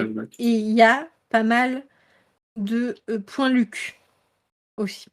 Donc en gros, il fait un flashback au mois de décembre 1919. Donc quelques années, une année après que Carlyle est transformé. Apparemment, Carlyle, je pense qu'il a surtout fait ça avec Edward, mais il a vraiment protégé Edward. Moi, je trouve vraiment que ce passage, il crie grooming. Je ne sais pas vous, mais c'est peut-être moi qui Alors pars moi, un peu loin. j'ai noté Mormon 2000, mais un peu plus loin. C'est quoi du grooming Le déjà grooming, C'est quand tu prends quelqu'un de jeune qui est assez modulable pour le mettre comme tu veux. Alors, apparemment, c'est un type d'abus sexuel sur mineur, sur mon Wikipédia. On explore vraiment tous les sujets aujourd'hui, c'est cool, hein. C'est ça. C'est une tactique. En gros, tu te rapproches d'un mineur à un âge où il est encore vulnérable pour le façonner comme tu voulais. Globalement, c'est utilisé pour des fins sexuelles ou à la limite romantique. Ça va être quelqu'un qui va se mettre en couple avec quelqu'un qui est beaucoup plus jeune que lui pour le façonner à sa façon. Il y a plusieurs raisons à ça. Déjà, la personne en face, elle n'a pas connu d'autres personnes. Donc, ton comportement, finalement, ça va être accepté comme la norme, puisque c'est que ce qu'elle aura connu. Mais en plus de ça, tu t'adresses à quelqu'un qui a encore un âge assez formatif. Et du coup, c'est beaucoup plus simple de forger la personnalité de quelqu'un si tu vas quand il est assez jeune. Et il y a pas mal de gens, d'ailleurs, de personnes qui se retrouvent parfois dans la prostitution, tout ça, sans vraiment le vouloir, mais parce qu'ils ont été tirés là-dedans en étant très jeunes, et des fois, il leur faut des années pour se rendre compte que c'est pas normal. Voilà. Encore une fois, sujet très léger, mais quel épisode magique cette semaine. Mais il y a un peu de ça dans le fait où Carlyle, il transforme Edward. Edward, déjà, il est jeune en soi au moment où il est transformé, mais en plus, il connaît rien de la vie de vampire, et tout ce qu'il va connaître, toutes les normes qu'il va intégrer, c'est ce que lui transmet Carlyle. Et en plus, on apprend plus loin que Carlyle a fait, je pense, exprès de couper Edward de toute potentielle rencontre avec d'autres vampires jusqu'à un certain stade, sans doute pour s'assurer, enfin, en tout cas, moi, c'est comme ça que je le vois, que Edward soit vraiment imprégné de la vision du monde de Carlyle avant de se confronter à la vision du monde d'autres vampires. Surtout qu'il lit leurs pensées. Oui. Donc, bref. Edward, flashback, décembre 1919. Il a commencé, donc il est nouveau-né, mais il commence à pouvoir se tenir un peu. Et du coup, Carlyle le fait côtoyer des humains de plus en plus pour qu'il y arrive à s'y faire. Alors, il décrit les humains comme vraiment des trucs affreux, genre leur visage était pourtant si différent des nôtres, leur vilaine peau terne, leur corps pauvrement bâti, rond et flasque, leur chair grêlée et pommelée. D'ailleurs, je ne sais pas ce que c'est que pommelée.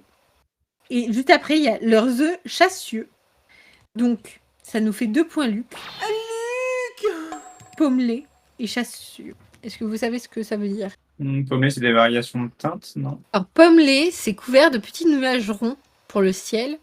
Et en parlant d'un cheval, c'est parsemé de taches rondes, grises ou blanches. Donc, je pense qu'il est juste en train de dire qu'ils ont des taches sur la peau. Et chassieux. Ah, j'adore mon dictionnaire. Hein. Chassieux qui a de la châssis. Trop bien, ça nous avance beaucoup. Des yeux chassieux.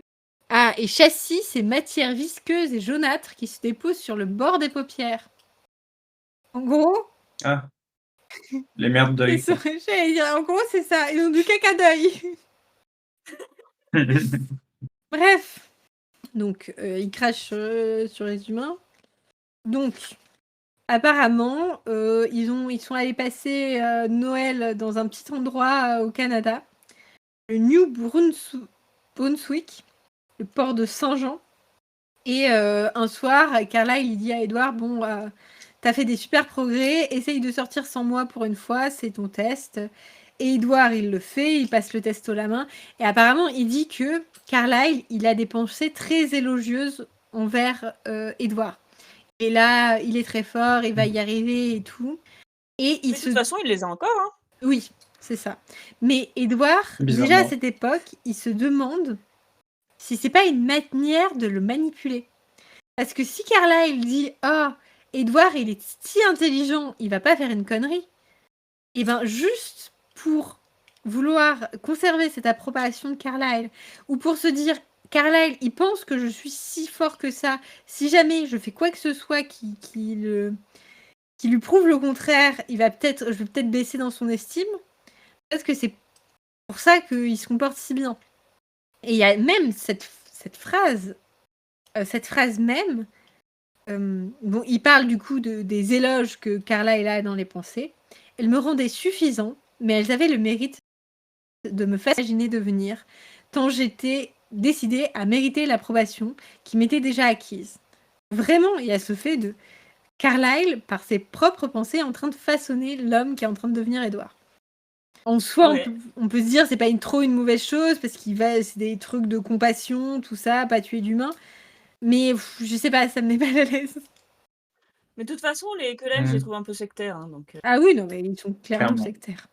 Donc, sauf qu'il rentre et là, il se rend compte que, en fait, Carlyle, il l'a envoyé dehors pour lui faire une surprise. Il a préparé. Mais attends, là, genre, excuse-moi, mais je repense à un truc. En fait, tout ça, ça me fait penser à un livre que j'ai lu pour mon club de lecture qui s'appelle I Am Glad My Mom Died. J'en ai entendu parler. En même temps, c'est un best-seller. Et bon, j'ai lu que la moitié jusqu'à ce que sa mère meure. Et parce qu'après, bah écoute, j'ai été trigger parce qu'elle parle beaucoup de TCA, dis donc, c'est rigolo, hein, la boucle est bouclée. Mais du coup, elle parle beaucoup de la relation qu'elle avait avec sa mère quand elle était jeune et elle insiste vachement sur ce qu'elle répond à sa mère parce qu'elle sait que sa mère va être contente si elle répond ça, machin truc et tout. Donc en fait, elle connaît très bien sa mère, elle sait exactement ce que sa mère attend d'elle. Et du coup, elle lui répond sur ce qu'elle va lui faire plaisir, mais en fait, c'est complètement la faute de sa mère parce que sa mère c'était une conne qui la manipulait. Enfin, tu vois, genre, tu sais, il y a un passage qui est con, tu vois, mais genre, elle prend de la glace à de la noix de coco et elle se rend compte qu'elle aime qu'elle aime plus ça tant que ça. Et elle le dit à sa mère, elle dit oh, mon Dieu, mais ma fille elle grandit, mais comment ça se fait que t'aimes plus la noix de coco, machin truc. Enfin bref, elle fait tout un cake et elle dit non, non, en fait j'aime bien, t'inquiète. Et puis après, elle dit plus jamais à sa mère qu'elle aime plus la noix de coco, tu vois. C'est que des trucs comme ça. Ouais. Edward rentre et il se rend compte qu'en fait, Carlyle a préparé Noël. D'ailleurs, il a fait du popcorn et j'ai pas compris. Est-ce que c'est une tradition qui m'échappe ? Parce que j'imagine bien qu'ils vont pas le manger, le popcorn. Donc, est-ce que c'est une sorte de tradition ? Est-ce que c'est pour que ça sente le popcorn ? Est-ce que je me suis même demandé si ça allait pas faire des décos avec le popcorn ? Ou est-ce qu'il y a un jeu avec le popcorn ? J'en sais rien. Franchement, s'il y a des gens qui nous écoutent et qui savent, parce que j'avoue que j'ai pas eu la foi de partir dans des recherches aussi peu ciblées sur ce point-là. Tradition popcorn Noël. Je sais même pas si je vais avoir un truc. Ah, peut-être qu'il s'en sert pour décorer le sapin. Ceci dit, j'ai fait du popcorn et je me suis dit que tu aimerais finir de décorer le sapin. J'en sais rien. Je pense pas que ça allait rien. J'en ai aucune idée. Mais peut-être. Mais maintenant, il y a des gens qui nous écoutent. Je suis sûre qu'il y a quelqu'un qui sera assez intelligent qui nous le dira. La meuf qui a vraiment la flemme. C'est Mimi, ce passage. Bah, Mimi, non, parce que moi, je trouve pas ça Mimi. Parce que vraiment, ça ressemble à une sorte de truc aussi un peu malsain où globalement Carlyle il cosplay l'humain. Je pense que Carlyle en soi il en a un peu rien à foutre aussi de fêter Noël, mais c'est un peu en mode il s'imagine ce qui pourrait plaire à Edward Et du coup, il se dit, il était humain il y a moins de 2 ans, peut-être qu'il a envie de fêter Noël. Donc je vais lui faire fêter Noël. Et je pense que ça lui fait plaisir d'avoir une sorte d'expérience humaine par procuration via Edouard. Alors qu'Edouard, de toute façon, lui, il est plus humain. Et il le dit lui-même que lui, il a pas envie de fêter Noël. C'est pas un truc qui... il a même cette... Alors, je retrouve pas le passage, mais il a cette métaphore où il dit qu'il a l'impression d'être une larve qui est devenue papillon en devenant humain, et que là, on le refout dans la boue, en mode « Hé, t'es pas nostalgique de quand t'étais une larve ?» Alors, j'ai fait des petites recherches et le popcorn, en fait, il y a des gens, alors, surtout des Allemands américains, moi, j'en ai jamais entendu parler, hein, qui font, en fait, des guirlandes avec du popcorn. Voilà. J'en étais sûre. Ok. J'aurais dû le parier parce que j'en étais sûre. Eh bah, je te donnerai pas 50 balles. Voilà. Dommage. Falloir que tu trouves une autre raison. Mais voilà. Et d'ailleurs, même Edouard, il se sent pas bien, quoi. Alors, je vais vous lire un passage, ce sera plus clair. Non. Je vais pas vous lire un passage, ça va être trop long. Et en plus, c'est superflu. Non, mais moi, je vais vous lire un passage. Lis un passage. Donc, juste, je me demandais si avec le temps je finirais par m'installer dans l'existence qu'avait inventé Carlyle ou si je me sentirais toujours étranger. C'est là que j'ai écrit Mormon 2000, existence qu'a inventé Carlyle. Ça rejoint ma théorie que Carlyle c'est le Mormon parfait. Oui, et puis t'as raison, c'est très sectaire, vraiment. Bref. Ah, et un nouveau point, Luc. Mon sentiment d'extranéité s'estompa. Alors, l'extranéité, apparemment, c'est une définition juridique. Statut d'un étranger dans un pays donné. C'est un immigré, en fait. Je crois que c'est la différence de nationalité. Oui, un immigré. C'est l'antonyme de... Ouais. Enfin, c'est pas un... Non, parce que une nationalité, c'est pas une personne. Extranéité, c'est le fait d'être un immigré. Ah, ok, dans ce sens. Voilà, donc mon sentiment d'extranéité s'estompe pas. Bref, donc il continue dans son Je t'ai flashback. entendu tourner la page. Excuse-moi. Mais là, du coup, on est à la page 474. C'est la moitié du livre. Voilà. Et on m'a entendu tourner la page. Oui. Ah, j'avoue que ça fait quelque chose. Hein. Oui. J'ai l'impression que ça n'a pas encore démarré, c'est trop bizarre. Oh, si, C'est vrai qu'on est aussi à peu près à la moitié de Fascination. Oui. C'est lent à démarrer. Bah là, Fascination, au nombre de pages, on l'a fini, hein. Quasi. On a une Bon. centaine de pages, quoi. On arrête de geindre et on continue. On se transforme en Édouard. Bref. Un passage intéressant arrive, donc ils ont quitté le port, là, ils sont dans la forêt pour chasser, j'imagine. Autre point, Luc. D'abord, je flairais de la poudreuse et les branches nues des arbres à feuilles caduques. Ah bah non, j'ai compris, en l'agissant. Ça veut dire qu'il n'y a pas de feuilles. Parce que j'étais là, caduque, c'est qui ne s'applique pas. J'étais là, c'est quoi une feuille caduque? Bah en fait, c'est une feuille qui n'existe pas. Allez, on passe à autre chose. Ah oui, quand je vous dis que je suis fatiguée, hein, je suis fatiguée. À ce moment-là, arrive un vampire qui est très intéressant. Et c'est la seule vampire, ou même le seul vampire, parce que toujours confondu, n'est pas mince. Ou du moins, qui n'est pas décrit comme mince. Elle n'est pas C'est vrai. décrite comme non plus ultra grosse, parce que j'imagine qu'il ne faut pas trop en demander à Stéphanie Meyer. Mais c'est la seule qui n'est pas décrite comme mince. Elle est plantureuse. C'est ça. Parce que c'est une question que les gens se posent, parce que finalement, quand tu deviens un vampire, tu es censé garder à peu près ton apparence, juste en plus beau. Et on ne voit pas de vampire gros. Donc la question, c'était, est-ce que finalement, tu perds tous tes kilos quand tu deviens vampire? C'est que ça te fait une liposuction. Et normalement, Stéphanie Meyer dit que non. Mais du coup, pourquoi il n'y a aucun vampire gros? Ah, mais parce qu'on est dans les années 2000 et que la mode, c'est Kate Moss. Mais là, on est Midnight. Bref, il y a Shivan. Shivan, c'est la seule qui est décrite comme pas ultra mince, surtout en tant que meuf, tu vois. Et elle est super intéressante. Donc, c'est la première fois, d'ailleurs, je pense que ça a autant marqué Edouard parce que c'est la première fois qu'il croise un autre vampire en dehors de Carlyle. Et il y a aussi, du coup... J'ai noté, Excuse-moi, c'est la seule qui l'a fait bander. J'allais le dire, mais oui, clairement, Édouard à la Gaule. Il n'y a pas d'autre façon de le dire. Il est. Alors lui, si, il le dit d'autre façon plus. La dernière fois que j'avais regardé une femme de cette façon, remontait à ma vie d'avant. Et attends, je finis la phrase. Et j'avais du mal à décider où poser mes yeux. Donc bon, on peut pas faire plus clair, hein. Voilà. D'ailleurs, c'est aussi dans cette dans ce truc-là où il explique voilà, que Carlyle l'a un peu mis dans un cocon, là, il l'a empêché de faire des rencontres. Donc, en plus, directement, il entend les pensées de Siobhan et du coup de Maggie qui est avec elle. Qui, pour le coup, elle est décrite comme très maigre, donc ça rétablit la balance. Bref, l'équilibre. Et ça tombe bien parce que c'est vrai que Siobhan, une des premières choses auxquelles elle pense, c'est oh là là, il l'a forcé, Carla, elle a forcé Edward à suivre le mode de vie de Carlyle. Alors, il le prive d'un des plus grands plaisirs de la vie. Ce qui d'ailleurs va hanter Edward au point où il va faire sa petite crise d'ado.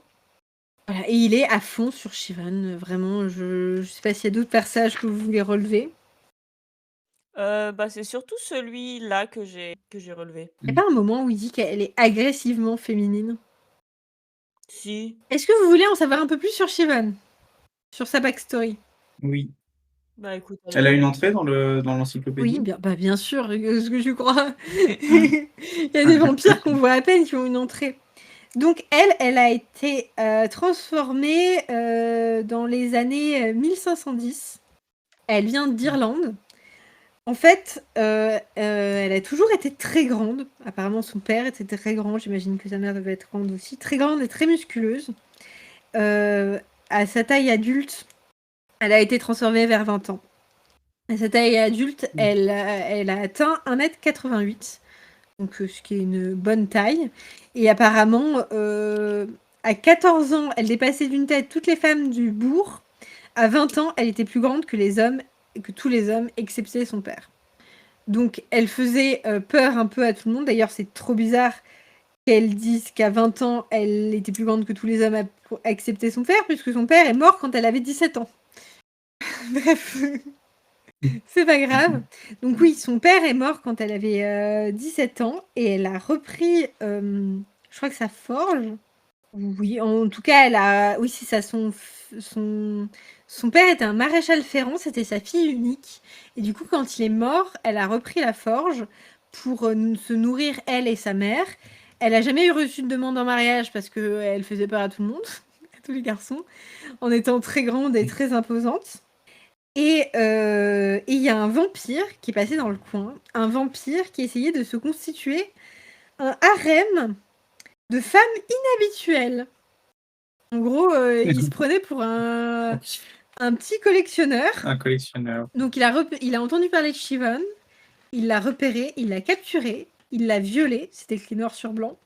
Il l'a transformée après l'avoir violée, hein, parce que c'est plus fun si peut la violer quand elle est encore humaine, j'imagine. Encore molle.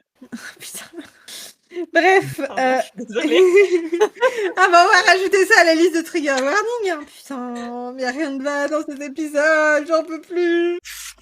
Après on rentre pas trop dans les détails tant on aborde le sujet puis après on rentre dans les détails, on part pas non plus direct avec une histoire traumatisante. Mais bon, autant prévenir les gens. Je sais même plus où j'en suis. Oui, donc il la transforme et tant qu'elle est paralysée par la douleur, il la ramène dans son harem, quoi, littéralement. Sauf que Siobhan, elle a pas vu de cet œil-là.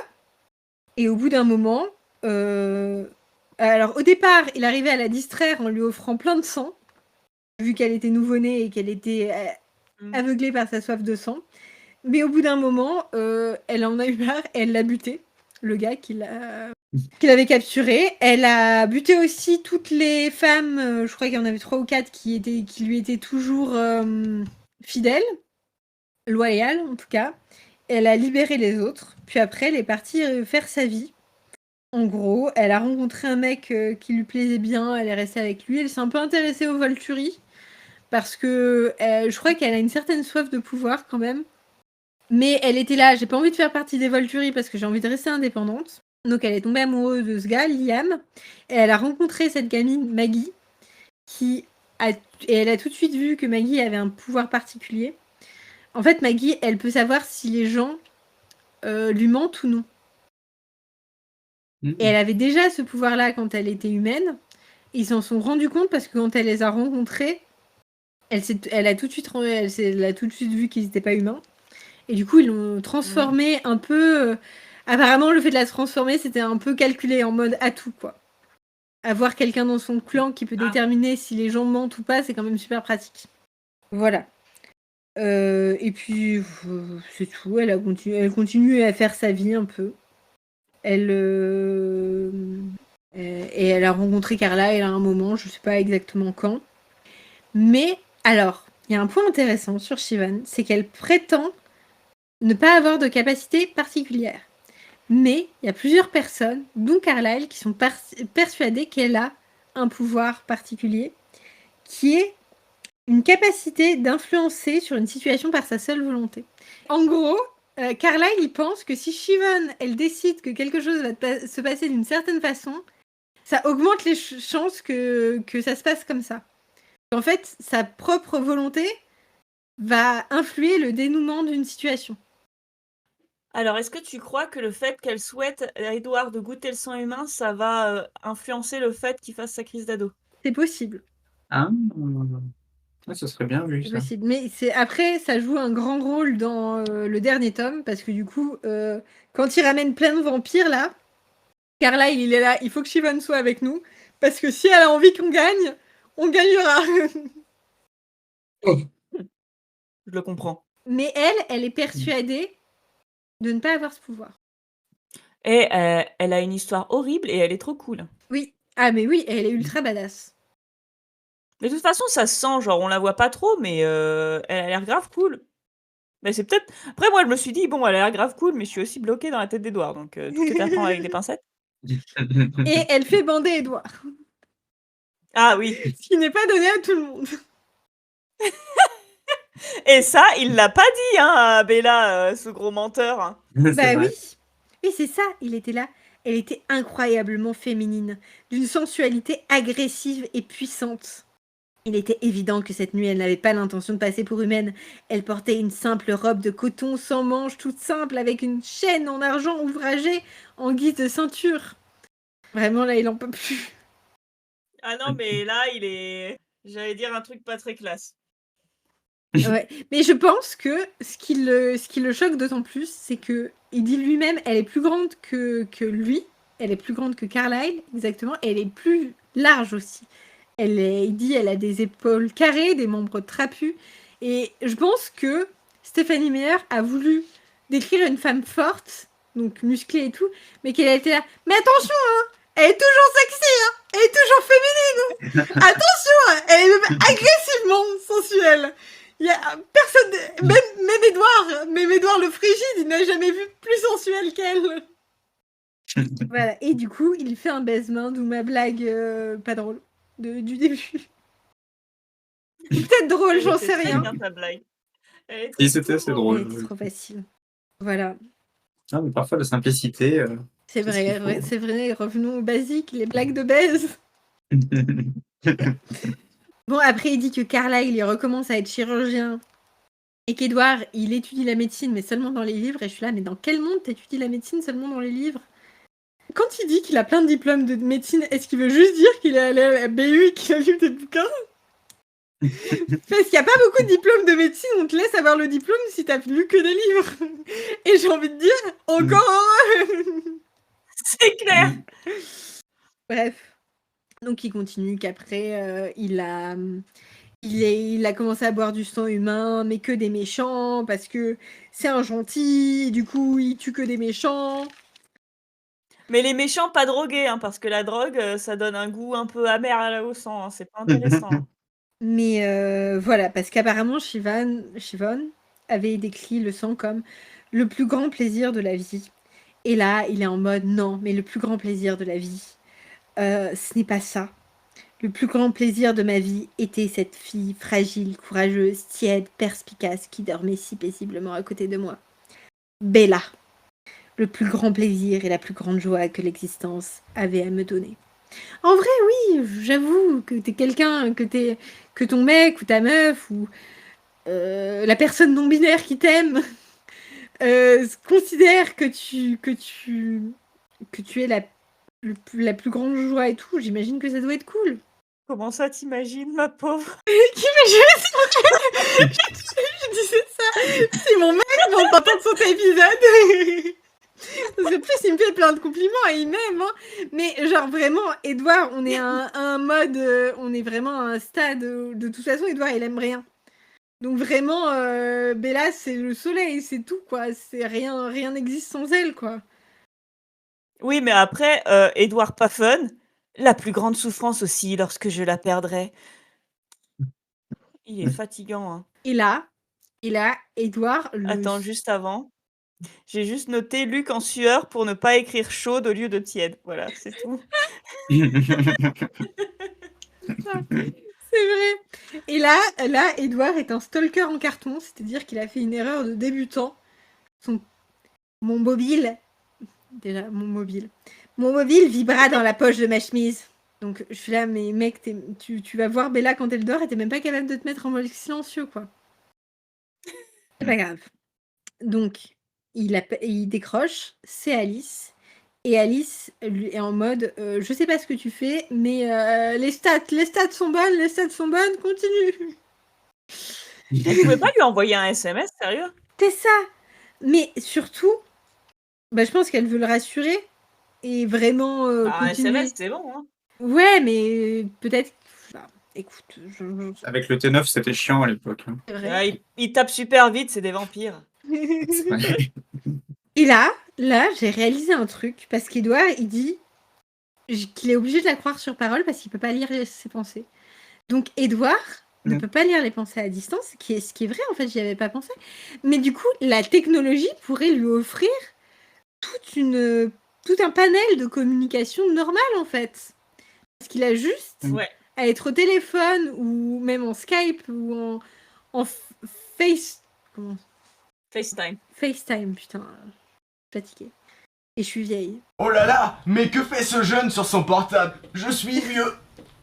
Oh là là, avec ton grand âge de 28 ans, non mais là, l'année prochaine, c'est l'EHPAD, hein.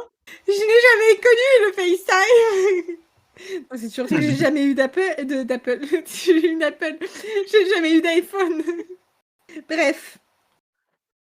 Il pourrait avoir de la communication normale et ça pourrait être vachement cool. En fait, Edouard, il aurait pu trop avoir une relation à distance. Rencontrer une meuf sur un forum, il peut pas lire ses pensées. Puis après, il l'aurait rencontré dans la vraie vie, il aurait déchanté. J'ai des images, il aurait pu faire du sexting avec Siobhan. Oui, c'est vrai. C'est vrai. Ah, et là, Paprika, il est dépité, là. Désolé, je commence à m'endormir. Juste blasé. Je suis pas assez drôle Et il fait pour encore dire de jour, réveiller. Il fait encore jour, t'as aucune excuse. Regarde ma face, je suis tellement surex qu'on voit que mes yeux.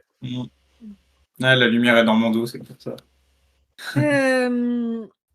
Voilà, donc j'ai marqué qu'Alice était cringe et le chapitre se finit ici.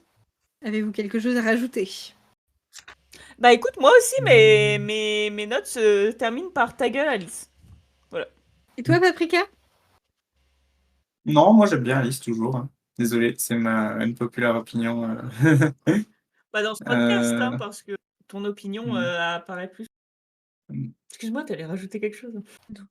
Non, pas particulièrement. Non, je lisais mes notes, en fait, j'ai juste marqué par rapport à la dernière phrase, mais plus en mode renvoi de romantisme trop relou, j'ai vomi dans ma bouche, tout ça, mais rien de particulièrement, particulièrement intéressant. Bon, les momètres?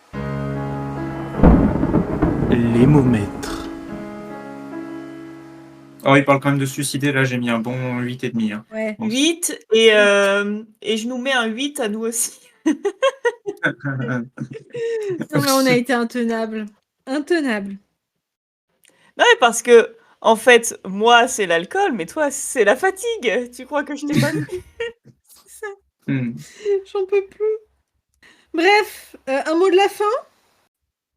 Mais toi, du coup, t'as mis quoi comme note? J'ai mis 8. Ah OK, Ah, bon, bah, donc 8 alors. 8 plus 8 plus 8,5, ça nous fait 24, voilà, c'est compliqué. Divisé par 3, 8,1666666 avec Bon, une je mets affinité de 6. 8,2. Hmm. Tu peux conclure, hein. Bah, j'ai pas de mots de conclusion. Je suis vidée. Ce chapitre m'a vidée.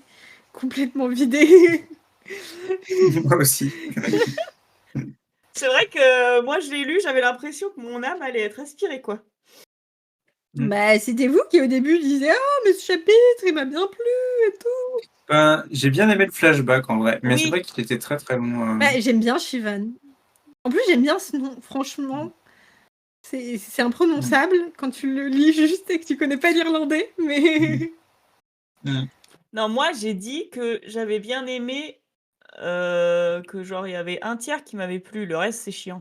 Le problème, c'est que le dernier tiers qui est intéressant, donc tu dois te taper, toutes les petites pensées d'Edouard de merde, comme d'habitude, avant de tomber sur un truc un peu plus intéressant. Ouais. Bon, écoutez, je vais conclure sur ces mots. Il faut vraiment qu'on arrête. J'ai envie de pisser. Moi aussi. Bienvenue dans mon monde. Et je me permets de le dire juste parce que c'est le fil rouge de cette saison. Et que voilà, entre nous maintenant on se le permet. Mais je veux pas faire une paprika. Du coup, je vais vous laisser. À la semaine prochaine pour le chapitre 16, Nœud gordien. Du coup, vous savez ce que c'est, vous vous coucherez moins bête ce soir. Et je vous laisse. Ciao. Bye bye.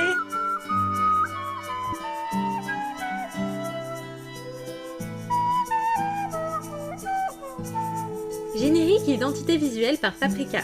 Montage et mixage audio par Apple. Gestion des réseaux sociaux par 13. N'hésitez pas à nous suivre.